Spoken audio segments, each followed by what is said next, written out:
बांग्लादेश के पूर्व प्रधानमंत्री शेख हसीना को फांसी की सज़ा सुनाई गई। जिस कोर्ट में यह सज़ा सुनाई गई, वहाँ के लोग तालियां बजाने लगे और नारे लगाने लगे। जिस समय सज़ा सुनाई जा रही थी, ढाका यूनिवर्सिटी में उसका सीधा प्रसारण किया गया, मिठाइयाँ बांटी गई। फैसले से पहले एक दिन प्रदर्शन भी हुए कि शेख हसीना को कठोर से कठोर सज़ा दी जाए।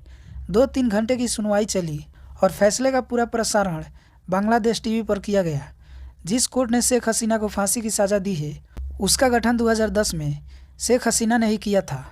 इंटरनेशनल क्राइम्स ट्रिब्यूनल इसलिए बनाया गया ताकि 1971 के बांग्लादेश के मुक्ति संग्राम के समय युद्ध अपराध और नरसंहार जैसे मामलों की जांच हो सके।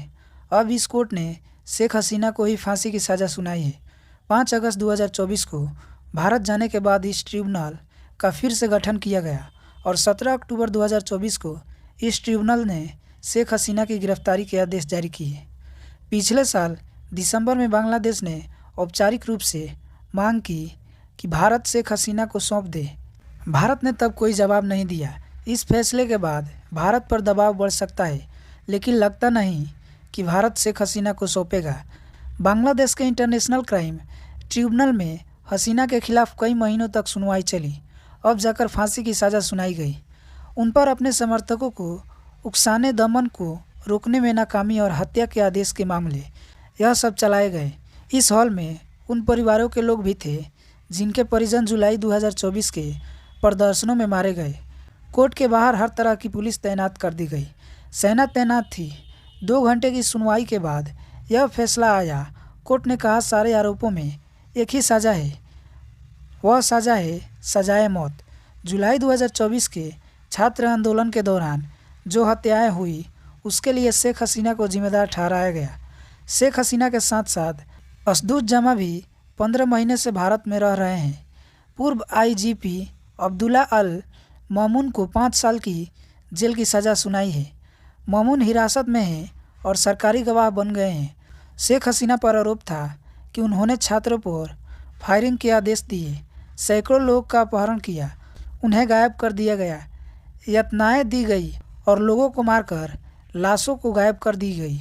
84 गवाहों ने बयान दिए हैं। शेख हसीना के audio tape, video footage court में सबूत के तौर पर पेश किए गए, जिनमें वे शूट किल का आदेश दे रही हैं। ड्रोन के वीडियो, अस्पतालों के रिकॉर्ड और लीक हुई बातचीतें इन सब में शामिल है।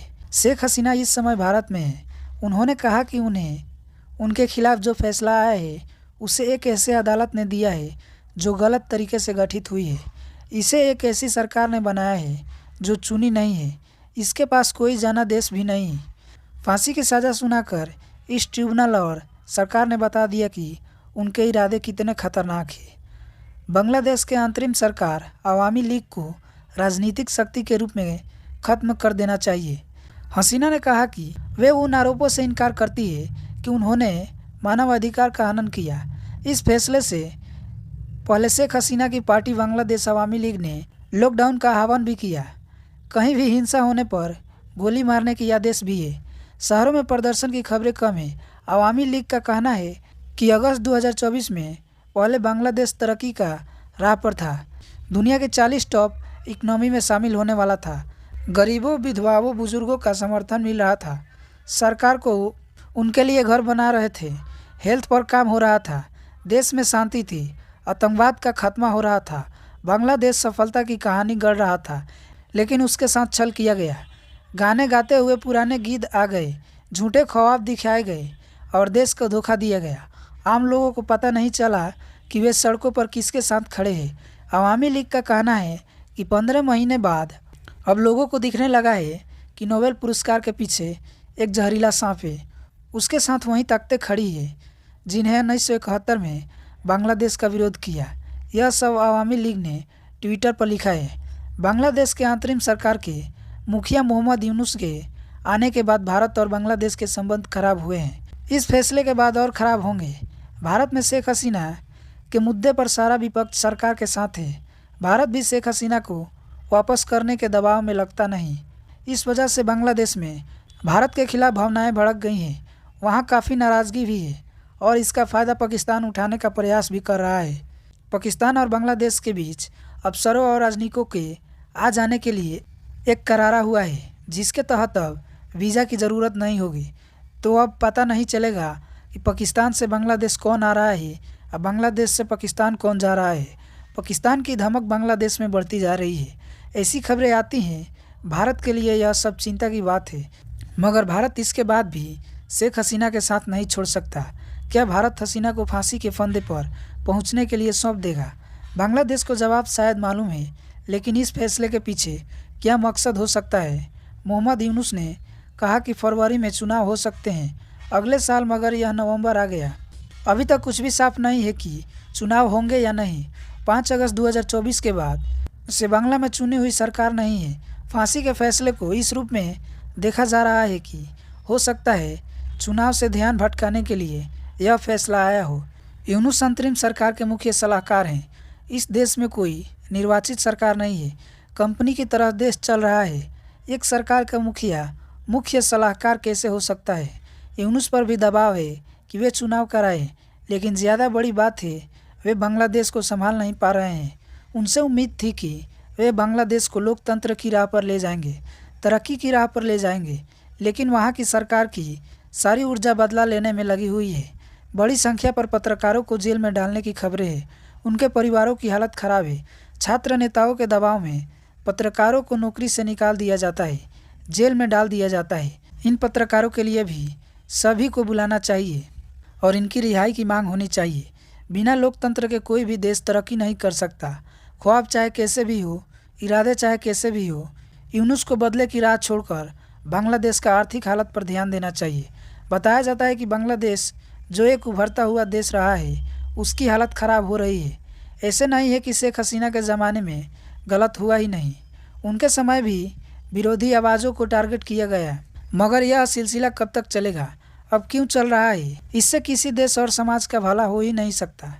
अगर शेख हसीना के समय उनकी सरकार की आलोचना नहीं हो सकती थी, विरोधियों को जेल में डाल दिया जाता था, तो क्या अब यह सब बंद हो गया है? क्या वहाँ की मीडिया यूनुस पर सवाल उठा सकता है, भ्रष्टाचार पर खबरें लिख सकता है? हसीना के समय भी भ्रष्टाचार काफ़ी बढ़ गया था, तो क्या अब भ्रष्टाचार कम हो गया है? यूनुस के दौर में भी भ्रष्टाचार की खबरें आ रही हैं। शेख हसीना के समय एक बड़ी गलती हुई जिससे सभी को सबक लेना चाहिए। उन्होंने 500 मॉडल मस्जिदें बनाई, कट्टरपंथी ताकतों को बढ़ावा दिया। अपनी तरह के जो अपने पाले की ताकतें थी, वहाँ के एक मंत्री ने किसी पत्रकार से कहा कि इसकी जगह 500 कल्चर सेंटर बनाए जाते तो ज़्यादा भला होता। बांग्लादेश मजहब के आधार पर नहीं बना, पाकिस्तान से अलग हुआ भाषा के आधार पर, और भाषा का संबंध संस्कृति से होता है। लेकिन हसीना ने भी अपनी पाले के कट्टरपंथी ताकतों को बढ़ावा दिया। हिफाजत इस्लामी कभी हसीना का समर्थक था, अब उन्हीं के खून का प्यासा बताया जाता है।